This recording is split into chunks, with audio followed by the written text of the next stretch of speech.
Hey Goblin, you've been really practicing those war drums. I'll bring the generic goblin noise! Hey gang, and welcome back. Just so you know, you can use the promo code MTGMudsta, all caps, one word, at FlipsideGaming.com to get 10% off orders $10 or more. You can also use the promo code at Original Magic Art on everything except for paintings. And finally, you can use the code at mtg.multizone.ca to get 10% off of your orders of singles. Using the code will help you save some money and help out the channel at the same time. Hey gang, and welcome back. This week, Ben is still ticked off with his terrible terrain, so he's bringing Tishana. He keeps Kydel, Brutalizer Exarch, Island, Ash Barrens, Command Tower, Growth Spiral, and Kiora, Behemoth Beckoner. Tagging in his Temmet deck, Martin is keeping a Leyline of Anticipation, a Fractured Identity, Quasi-Duplicate, Dance of Many, Thran Dynamo, Windswept Heath, and a Plains. And Nick is playing Tymaret, keeping Path of Ancestry, Faithless Looting, Phyrexian Arena, Smoldering Marsh, Garna, Burnished Heart, and Merciless Executioner. Unfortunately, Max didn't get the memo, and he's playing Urza, keeping 2 snow-covered islands, a Spine of Ishsa, a Temporal Manipulation, Treasure Map, Skull Clamp, and Paradoxical Outcome. Max wins the die roll and starts us off. Before the game even starts on turn 0, Martin gets to play his Leyline of Anticipation for free. Max starts us off by drawing and playing a snow-covered island. He then casts Skull Clamp. Ben plays a Command Tower and basic land cycles his Ash Barrens for a forest. Martin plays and cracks his Windswept Heath for a land. Nick plays a tap Path of Ancestry, passing to Max. Max plays a snow-covered island and casts Treasure Map. Responding to this, Martin uses his Tundra to cast Enlightened Tutor. Ben plays a forest and casts Growth Spiral. He draws and plays a tap land. By the end of Ben's turn, Martin's decided on a Soul Ring, which he draws for turn. Martin plays a Plains and passes. Nick casts Faithless Looting, drawing 2 and discarding 2. He then plays a Smoldering Marsh tapped and passes. Max plays a Tomb of the Spirit Dragon and passes. Ben plays an island and casts Kiora, Behemoth Beckoner. To which Martin responds by flashing in Soul Ring. Ben then downticks her to untap a land and taps out to cast Sorn of the Anime before passing turn. Martin plays a tap Port Town, passing. At the end of Martin's turn, Max uses his Treasure Map to scry 1 and puts a landmark counter on it. Nick plays Rick's Maddie, Dungeon Palaces his land for turn, and pays 3 to cast a Phyrexian Arena. Max plays another snow-covered island and casts Urza. He gets a construct as he casts his commander, and once he resolves, he taps the Skull Clamp for 1 blue thanks to Urza to pay for the Skull Clamp's own equip cost, and puts it onto the construct. Ben plays an island and casts Kydel. With the legendary Simic creature on the stack, Martin flashes in a Thran Dynamo. Ben then downticks Kiora once again to untap a land, and he moves the Sword of the Anime onto Kydel before passing. Martin draws and passes, because his turn is everyone else's turn. Nick loses 1 to the arena, drawing from it and for turn. He plays a mountain, and then casts his commander, scrying with the Path of Ancestry, and deciding to keep it on top. He then drops a Bitter Blossom before passing. At the end of turn, Max taps his construct to Urza's ability to make a blue mana, and he activates his Treasure Map again. He scries 1, and keeps it there before putting another landmark counter on the artifact. Max plays a non-matching snow-covered island, shame on him, and he drops Sword of Body and Mind. He gears up the construct of the sword, who sees an opening with Ben's only creature being both blue and green. Max then activates his Treasure Map to scry 1, and he puts the final landmark counter on it to transform it. It becomes a Treasure Cove, and gives Max 3 treasure tokens. This has Ben taking 2 more damage, and he loses 9 life, with Max gaining a wolf token and then milling Ben for 10. With nothing else, Max passes. Ben plays an island and uses a Brutalizer Exarch to bottom the sword. Responding to the targeted trigger, Max floats 1 blue, and the sword then gets tucked. Ben then heads to combat, swinging Kydel at Max, who blocks with Urza. Sadly, no damage is dealt, but Ben at least gets to go and find a land. Ben then downticks Kiora again in his second main phase to untap Kydel, and he passes. At the end of turn, Martin flashes in Temmet. Martin draws for turn, and passes. Nick loses 1 life to Bitter Blossom and 1 to the arena, gaining a fairy token and a card, and then drawing for turn. He plays a tap Barren Moor, and he casts Burnished Heart before passing to Max. Max plays a tap Myriad Landscape, and activates Urza's ability.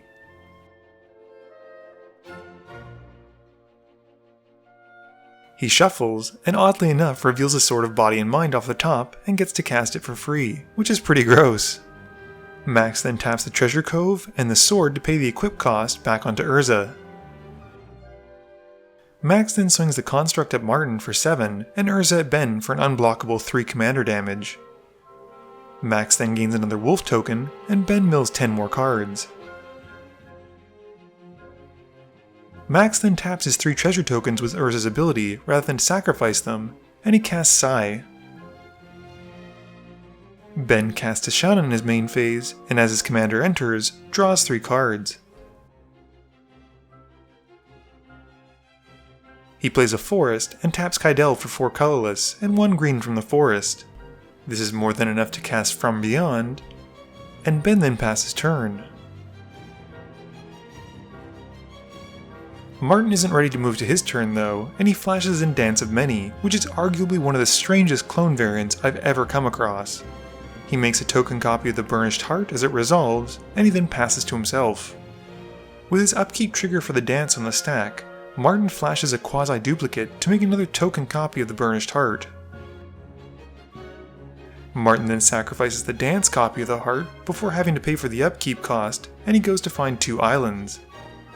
He then moves to his draw step, drawing for turn, and passing.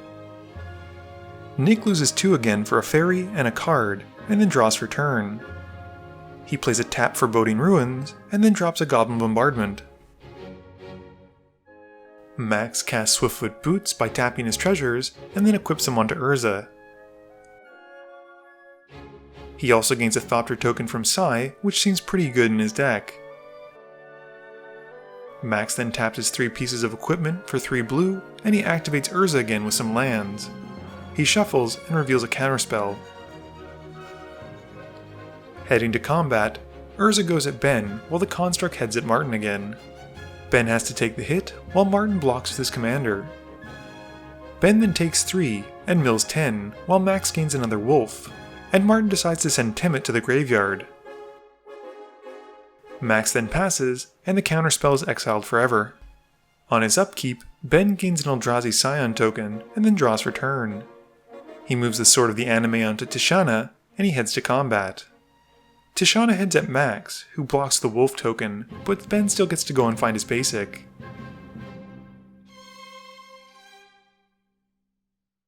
Ben then plays a Mosswort Bridges his land for turn, and hides away a card.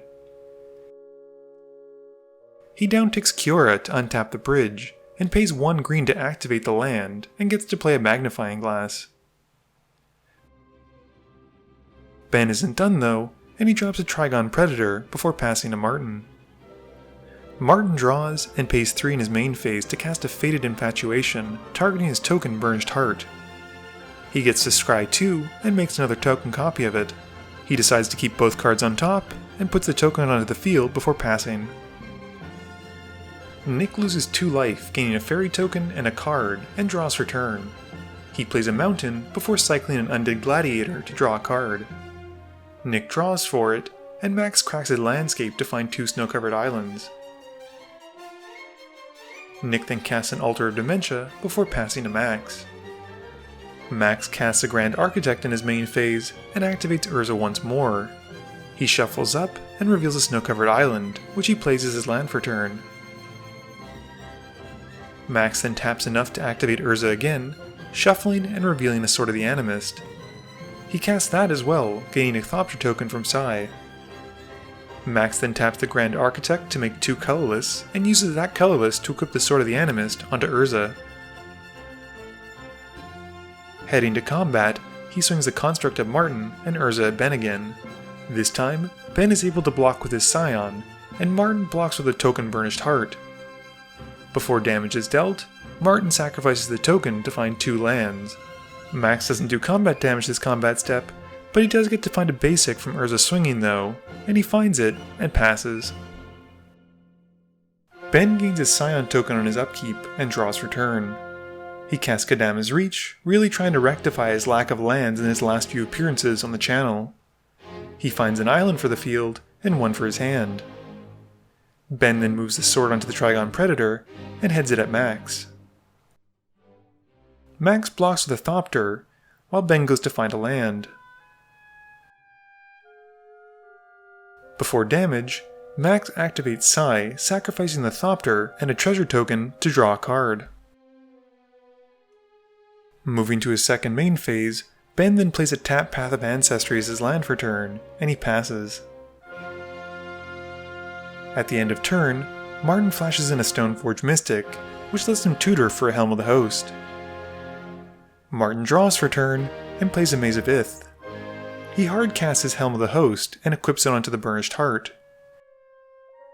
He moves to combat, making another token copy of Burnished Heart, winning this week's bingo sheet of have more than 3 Burnished Hearts in one game. Max and Nick point out that Martin could have just activated the Mystic to put the Helm out for less, and the table kindly lets Martin untap some lands. He then passes to Nick. Nick loses more life for his fairies and cards.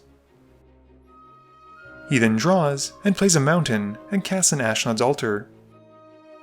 5 mana then gets tapped for a Siege Gang commander, who comes in and makes some friendly generic goblins. Sadly, the generic goblins in Canada look remarkably similar to elemental tokens.